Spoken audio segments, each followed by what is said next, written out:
Hi, everyone. Welcome to the L to L chat. So excited to have you all tune in today. My name is Brittany Oliver. I'm the host of the Lemons to Lemonade chat. For those who don't know much about Lemons to Lemonade is a platform that helps millennials, professionals of color navigate some of the career challenges that we face when, trying to make it to the C-suite or when we're starting our businesses. And so I'm so excited today to have Jasmin Foster to join us today because this month has been all about, finances. It's also been about, wellness. And in the times that we're in, you know, the product that Jasmin has made is so important to help us navigate some of the things that we're dealing with. And so I'm so excited to have Jasmin. She's a beauty executive, and she's also the creator and founder of Be Rooted. Welcome, Jasmin. Hi, Brittany. Thank you so much for having me here. I'm so honored to be on your platform. Love all that you're doing to uplift the stories of brands, of entrepreneurs, of executives in this space to kind of encourage other millennial women. So this is awesome. Thanks for having me. Thank you so much. So some of you don't know, I was introduced to Jasmin through Essence. And so I recently wrote an article about Jasmin and Be Rooted. And literally, she just disrupted an industry.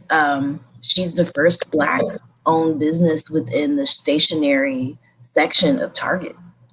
And so it's such a big deal because they have a lot of products. If you like stationery, if you've been on the aisles, you see the products, but a lot of times you don't see stationery that reflects Black womanhood, Blackness. And so Jasmin created Be Rooted. And so I'm going to have her talk about that. So Jasmin, why did you start Be Rooted? Take me back to when you decided you wanted to start Be Rooted. Yeah.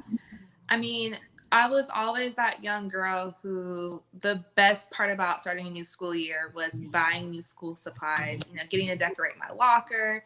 And even as an adult, starting a new job, like loved having a new planner, getting my notebook that would sit at my desk. But the category I always felt just a little disconnected from, I love the products in the category, but when I shopped the aisle, I never really felt like the phrases, I never really felt like the designs were reflective of me and my community. And so I was often making a choice to pick something that I never felt was super reflective of me. And along my career journey, diversity and inclusion, representation has been something that has continued to pop up. At various points in my career path, I have developed multicultural assortment strategies, whether it be for apparel businesses, whether it's for the beauty business. And I've always done it for someone else, either for another company or for the job that I was at in the time. And so, in the beginning of January 2020, I was like, why am I waiting for someone else to create this brand that I've always been looking for? Like, I have somewhat of a peripheral view of how to build a brand. I've always been a lover of stationery. I feel like our purpose is to walk with representation leading into everything that I'm doing. So like this is my moment. And so I started Be Rooted as a side hustle early in 2020, and God had much bigger plans for me. I love it. And when you talk about how you love stationery from being a child, every time you say that, it makes me smile because I think about when I was a kid too, the Lisa Franks, the unicorns, the rainbows, the gel pens, and how exciting it was to like pick out your book bag and your notebooks. And so, we don't think about it, but we've been doing that, finding our own personalities through stationery since we were younger, and it continues on. If you're someone who likes to decorate your desk and have like the pens and the notebooks and the picture frames. Like, you've been doing this for a while, and so I'm so excited that you've created this brand and you thought about that. And since you started this, you know, there's been a theme that I've just kind of seen this year, or at least this month, where, you hear that saying, you're the one that you've been waiting for. And for you, you said you waited a while. Mm-hmm. You waited to, for someone else to create something like Be Rooted. And you were tired of waiting for that. You were like, let me do that. So what is it? My question to you is, what does it take to just go ahead and do it? Like, what advice would you give someone who is hesitant to start their business idea? Yeah, I mean, you're never gonna feel ready. Like, you're never gonna feel ready. You're never gonna feel like you have the majority of the answers that you think you're gonna need to do it, right? But you honestly just have to get started. And Mm, I always tell people, like, you have to find the joy of being a student of the business. There are going to be so many things that you don't know. Like, I don't care if you've had a 20-year career in, a certain industry. When you go off to do it yourself, there is mm, so much underneath the cover that you haven't been exposed to. Like, you have to be, a student of the business and be excited about learning. And so I would just tell people to get started and start small. I think I shared this with you when we talked before is, one thing that people don't know about me often is that I actually launched the brand without a logo. mm, Because I wanted to make sure that, before I invested all of this money in like graphic design for a logo, like, let me put a product out there first to see if people loved it. Like, I want Be Rooted to be the go-to brand for all of your stationery needs. But when I started, I had the funds to start in one category. And so I chose to start with journals. And so, mm, like, you do want to be this amazing visionary and have, these ideas about where you want to see the brand, in 5 to 10 years, but you can just think about how do you take small parts of what you want to do mm. and then execute that, get some feedback, and then continue to iterate. And that's what I'm doing now is, started off with journals. People loved what we're doing, and then looking to build onto other categories that our customers are asking us for. And so, not trying to do everything all at once is what I would tell someone who's looking to just get started. That's a really good tip, because starting a business is overwhelming.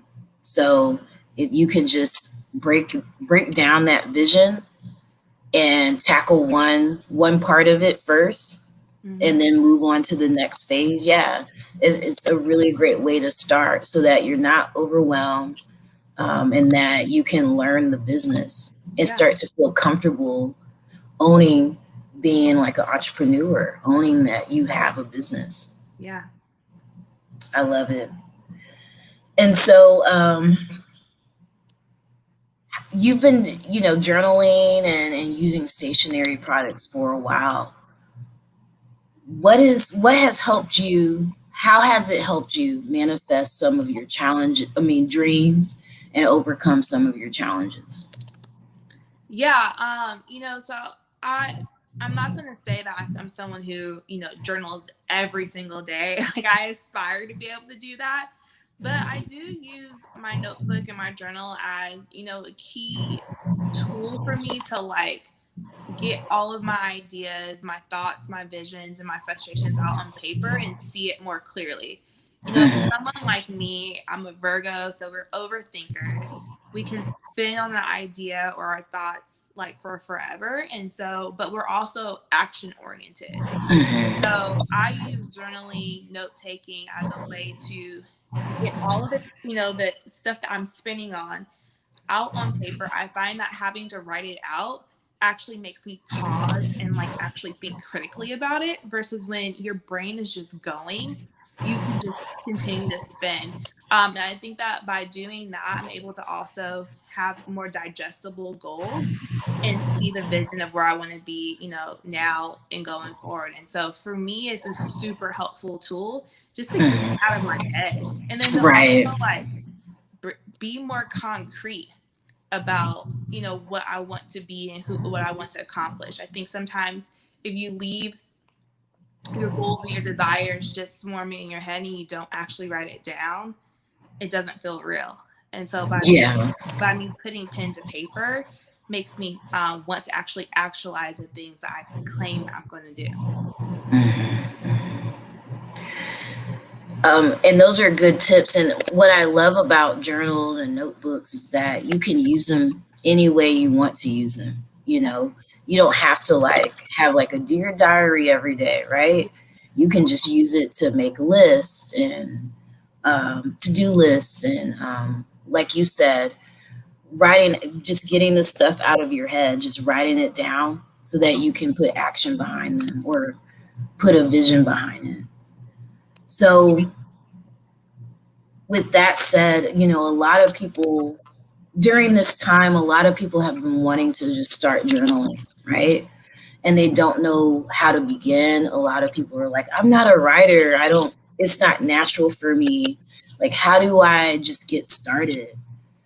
So what are some of your tips? I know we talked about a few ways you Yeah. can utilize it, but what are some other tips? Well, now that you said that, if you are someone who is wanting to get started journaling, actually go follow the Be Rooted page. We are, for the month of May, going to be dropping journal prompts and actually doing a little challenge that's going to get people into the consistency of journaling every day. But some simple things that I think that you can do to build up consistency is, one, journal prompts are amazing. You can just keep a list of prompts that you want to use. Some that I use is like, what brought me joy today? What's something that's keeping me up at night? What's one thing that I want to accomplish next week? Those are just some general journal prompts that you can use. The other, some other things that you can do is, just use it as a way to recap your day. If something amazing happened in your day, write that down. If something that, you're not, wasn't that great, utilize that. Me and my best friend joke about, like, we're in our 30s now. And so remembering our college days, it's like, we're like, wait, do you remember what happened? So like now I'm trying to get better at just like writing down and journaling just memories, so that when I want to reminisce on those moments with my friends and family, in 20 years from now, I'm not like suffering from trying to remember it. And so it doesn't have to feel intense. Like, I do agree that people think journaling is like, you have to have your Moesha moment or your music's playing in the Right. background and every time you're like, dear diary, today, blah, blah, blah, blah. Like, it doesn't have to be like that. Journaling can be whatever you want it to be, but it's a powerful self-care tool that really, like I said, it just helps, especially for those of us who maybe suffer from anxiety, ruminate on things. Putting pen to paper really helps you gain, I think, a little bit of clarity, and it helps you kind of solve some things that you might be keeping in your head. And wow, like the premonition that you had to go ahead, that kind of pushed you to go ahead and launch Be Rooted. Can you talk about that? Because I thought that was very interesting. Yeah, so I started January 2020 is when I started doing research, and I knew I wanted to launch a stationery brand. And I was trying to figure out, well, what category do I want to start in? And um, honestly, originally I was going to go into coffee mugs, but I'm so glad I didn't do that. And as I was thinking about categories, I was like, I feel like we're in this moment right now where everyone, but especially Black women, are going to need to have the time to reflect. And one way to do so is to do so via journaling. And it was the beginning of the pandemic. Everything was shutting down. Everyone was on high stress. And I was like, yep, like journaling is going to be the way to go. Self care is going to be so important. I want to make sure that our community has reflective journals to have in this moment, to take care of them. But I had no clue, when I launched Be Rooted, that, the pandemic would last as long as it has lasted. And we also be living through all that we lived through this summer with the bubbling up of the racial tension in the US. And so, I couldn't have dreamt of this time to launch, where you have the support behind Black owned businesses probably is the Mhm. highest that it's been in a while, on top of the fact that like people are really looking to find ways to center back into their wellness because we're all been locked down and in the house. And so, you know, again, like I couldn't have, the moment was I knew that there was something powerful around self-care going to happen, but I Mhm. couldn't have like designed the timing of Yeah. the launch. And so, Mhm. sometimes like you just have to go with your gut feeling. Mhm. Exactly. Go with your gut, you all. If it's speaking to you and it's saying move, go ahead and move. You just never know what's around the corner. Yeah. So, thank you for being transparent about that. And my last question is a question that I like to ask everybody that joins the L to L chat, and Oh it's yeah. about your lemons, Yeah. right? So, could you share a lemon that you may have experienced while creating Be Rooted, I mean, and how did you overcome it? yeah, I'm like, geez. So many. I mean, like I said before, like when you launch a brand or when you go in, honestly, any new endeavor, you have to find the joy of being a student of the business, because when I tell you, you are going to have,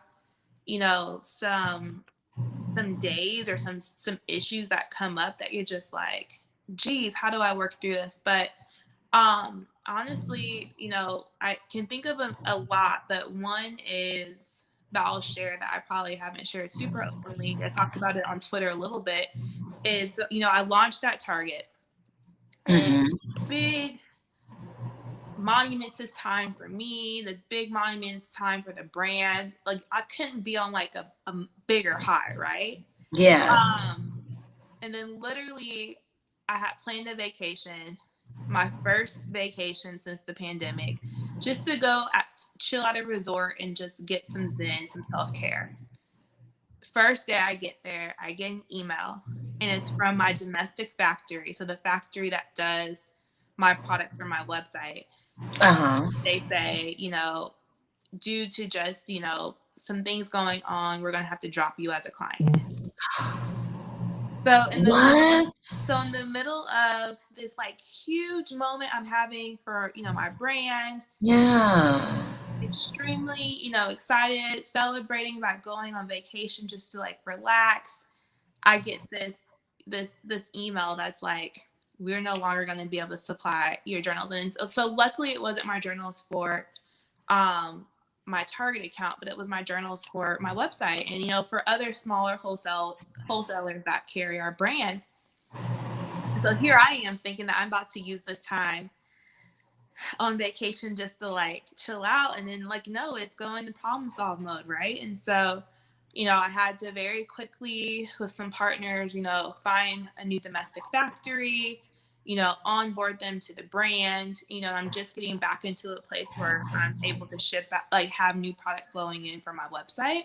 Mhm. um and what that taught me was, I knew this, but when you have a product based business, you never really want to have one supplier, because Mhm. want to make sure that you are um, kind of bulletproofing yourself against these type of issues where you never know what could happen. A factory could burn down, they could go bankrupt, whatever it is. Like you want to make sure that you are able to diversify your supply chain so that if something happens, you're not beholden to just that one factory. So this was a lesson that I already knew, but I didn't have to find a new Right. factory. And so it was something now that I have like two or three people that I know domestically that can produce my product that I'm onboarding, and that at any given time I can pull a trigger. And so it was a great lesson I had to work through.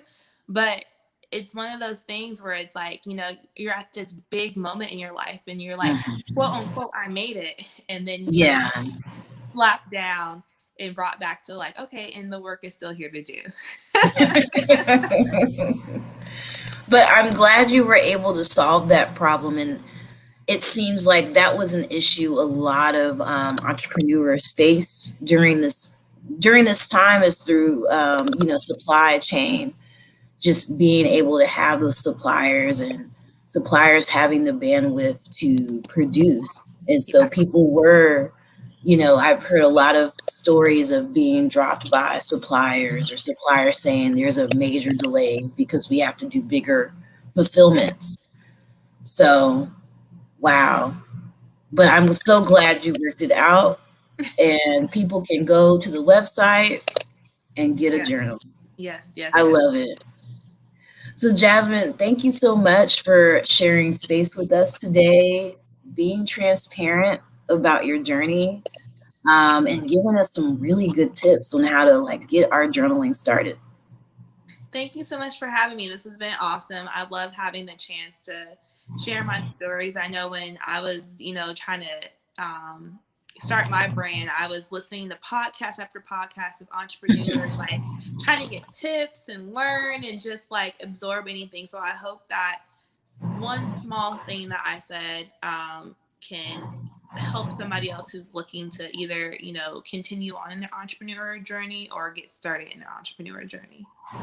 I love it. And I know they will. And just remind everybody of where they can follow you. And you said you had a challenge coming up, right? So the Yes. date. So you can follow Be Rooted at Be Rooted Co on all social platforms. So IG, Twitter, Facebook. You guys got a little bit of a tease today, but early next week we will be dropping a journaling challenge just to help people with May being Mental Health Awareness Month. Get consistent with their journaling practice. So more to come there. But if you go to Be Rooted Co on IG, we'll be talking about more about that next week. And if you're Awesome. interested in getting your journal, it's berootedco.com. Awesome. I know I'm going to check out that challenge because that will be good for me to get back on track with my journaling. So I'm excited about it. And I'll definitely make sure to share it with people. And for everyone, thank you for joining and taking time out of your Thursday afternoon to watch this. Make sure you check out the recap for any gems that you missed. And then May 14th, we're bringing back the Making Lemonade Masterclass. And we have a special guest, Essie Eggleston Bracy. She's the EVP and CEO of Unilever North America. And so we're excited to have her on board to just drop some major gems on lessons in leadership. And so tickets are available now. Attendees who get their ticket by next Friday will get a special gift from Unilever. So you don't want to miss out on that. Just super quickly, I had no clue that you had this masterclass going on, but she is amazing. I have sat in rooms in my past career being in beauty, hearing her speak, listening to her talk about strategy, just seeing another dope Black woman high up in the beauty industry at a major CPG. Like, y'all don't want to miss this when I tell you she's so inspirational and has an amazing career. I like my eyes lit up when I saw the video of her. So you want to join this masterclass because I promise you're going to take something away from her.